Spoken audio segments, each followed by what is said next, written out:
Newton చాలా అది చాలా అదే స్పిరిచువల్ లా, అది నాట్ జస్ట్ ఫిజికల్ లా. నువ్వు ఏది చెయ్యాలనుకుంటావో అదే నీకు తిరిగి వస్తుంది. నువ్వు నేర్పిన విద్య నీరజాక్ష అంటావు. పాపం రాజశేఖర రెడ్డి గారు చాలా కష్టపడి డబ్బులు సంపాదించారు, అన్ని వేల కోట్లు సంపాదించి పాపం ఇద్దరు బిడ్డలకి సమానంగా ఇస్తే ఆ సంపాదన ఇవ్వలేదు చెల్లికి. చాలా బాధ కలిగించే అంశం ఇది. పాపం సాక్షి పేపర్లో వాళ్ళకి రావాల్సిన వాటా ఉంది, ఇవ్వలేదు. భారతీయ సిమెంట్స్లో ఇవ్వాలి వాటాలు, ఇవ్వలేదు. పాపం ఆవిడ ఈ రోజున పడుతున్నా ఎంత నిజం బాధ వేసింది. పాపం మరి ఇవ్వాలి కదా, సొంత చెల్లికి ఇవ్వాలి, ఇవ్వడం. సొంత చెల్లికి ఆస్తి ఇవ్వనోడు మనకెలా వాటాలు పంచుతాడమ్మా? మీరు ఆలోచించండి.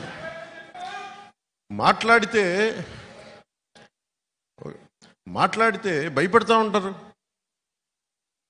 నేను రాజకీయాలు వచ్చినప్పుడు నేను ఒకటే అనుకున్నా, నేను మంచి చేయడానికి వచ్చా. చాలామంది పెద్దలను కలుపుకెళ్తా, జ్ఞానుల్ని కలుపుకెళ్తా, మేధావుల దగ్గరికి వచ్చి తల ఉంచుతా, అనుభవజ్ఞుల దగ్గర నా శిరస్సుని వాళ్ళ పాదాల దగ్గర పెడతా.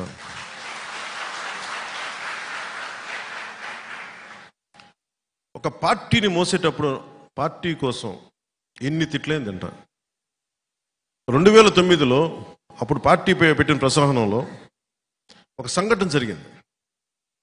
ఆ సంఘటనలో నా ప్రమేయం లేదు, ఎవరికో సీట్ ఇవ్వాలి కూడా ఇంకొకరికి ఇవ్వలేదు. ఆయన నిరాకరించారు. ఇంకా ఆయన కూర్చోబెట్టి టీవీలో నన్ను తిట్టడానికి సిద్ధంగా, నన్ను కాదు అందరిని. అసలు నాకు సీట్ల దాంట్లో ప్రమేయం లేదు. ఒక్క కనకరాజుగా సూరి గారి సీటు కోసమే తపన పడ్డా ఆ రోజున.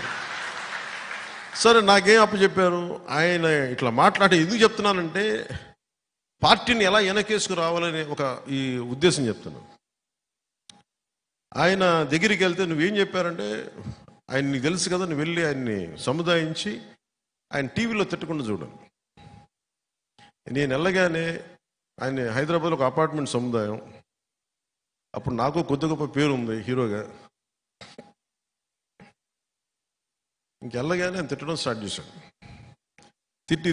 తిడతా ఉంటే నేను ఎన్ని తిట్లు తిన్నానంటే నా జీవితంలో తిట్లను ఎవరు తిట్టలే, అన్ని బూతులు తిట్టాను. నేను ఇగో చూపించలా, నేను గట్టిగా మాట్లాడచ్చు, నా సంబంధం లేదండి అని అనలా. నా నాయకుడు నాకు ఒక పని చెప్పాడు, అది డ్యామేజ్ జరగకుండా చూడని నేను బాధ్యత తీసుకున్నాను. నేను ఎమ్మెల్యే కాదు, ఎంపీ కాదు, కంటెస్ట్ ఏమీ కాదు. కానీ నేను నా నాయకుడు నమ్మి నా నాయకుడు బాధ్యత తప్పు చెప్తే నేను వెళ్ళి ఆయన ఒకటే ఒకటి చెప్పా, తప్పు జరిగిందేమో నాకు తెలీదు, ఈ నిర్ణయంలో నా తప్పు లేదు, నా ప్రమేయం లేదు. కానీ వాళ్ళు తీసుకున్న పరిస్థితులు